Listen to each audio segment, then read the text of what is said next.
બાંગ્લાદેશમાં હાલમાં સર્જાયેલી અરાજકતાની સ્થિતિ અને ત્યાં વસતા અલ્પસંખ્યક હિન્દુ સમાજ તેમજ ભારતીયો પર થઈ રહેલા અત્યાચારોને લઈ સમગ્ર ભારતભરમાં ભારે જનરોષ જોવા મળી રહ્યો છે। આ આંતરરાષ્ટ્રીય ઘટનાના ઘેરા પડઘા હવે બનાસકાંઠાના વાવ-થરાદ વિસ્તારમાં પણ સંભળાઈ રહ્યા છે। આજે લાખણી તાલુકા મથકે હિન્દુ સંગઠનો દ્વારા આ ઘટનાને કડક શબ્દોમાં વખોડી કાઢવામાં આવી હતી। સરહદી વિસ્તાર હોવાના નાતે અહીંના લોકોમાં બાંગ્લાદેશમાં વસતા હિન્દુ ભાઈ બહેનોની સુરક્ષાને લઈને ભારે ચિંતા અને આક્રોશ જોવા મળી રહ્યો છે, જેને પગલે આજે લાખણીના બજારોમાં પણ તેની અસર જોવા મળી હતી। લાખણી ખાતે વિશ્વ હિન્દુ પરિષદ અને બજરંગ દળના કાર્યકર્તાઓ મોટી સંખ્યામાં જૂના બસ સ્ટેન્ડ પાસે એકત્ર થયા હતા।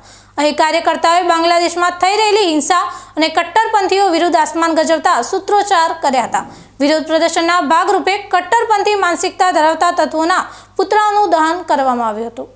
આ તકે હાજર રહેલા અગ્રગણ્યોએ જણાવ્યું હતું કે બાંગ્લાદેશમાં હિન્દુઓના ઘર અને મંદિરો પર જે રીતે હુમલા થઈ રહ્યા છે તે માનવતા પર કલંક છે। તેઓએ ભારત સરકાર અને આંતરરાષ્ટ્રીય સમુદાય સમક્ષ માંગ કરી છે કે બાંગ્લાદેશમાં વસતા હિન્દુઓને તાત્કાલિક સુરક્ષા અને શોષણ મુક્ત વાતાવરણ પૂરું પાડવામાં આવે। આજરોજ લાખણી ખાતે એના વિરુદ્ધની અંદર અહીં પુતળા દહનનો કાર્યક્રમ કરવામાં આવ્યો અને સૂત્રોચ્ચાર સાથે આ ઘટનાને વખોડી અને હિન્દુઓ પરના ત્યાં જે હુમલા થઈ રહ્યા છે એના ઉપર ભારત સરકાર જોકે એક્શન લઈ રહી છે, પરંતુ હજી પણ વધુ મક્કમતાથી એમના ઉપર દબાણ કરવામાં આવે અને હિન્દુઓની સુરક્ષા ત્યાં જળવાય એ માટેનો આજે આ વિરોધ પ્રદર્શન કાર્યક્રમ હતો। વિશ્વ હિન્દુ પરિષદ, બજરંગ દળ અને સમગ્ર હિન્દુ સમાજના લોકોએ સાથે મળી અને એનો જોરદાર આજે વિરોધ કર્યો છે। લાખણીમાં થયેલું આ વિરોધ પ્રદર્શને વાતની પ્રતીતિ કરાવે છે કે બાંગ્લાદેશમાં વસતા લઘુમતીઓની સુરક્ષાનો મુદ્દો હવે દેશના ગામે ગામ પહોંચ્યો છે।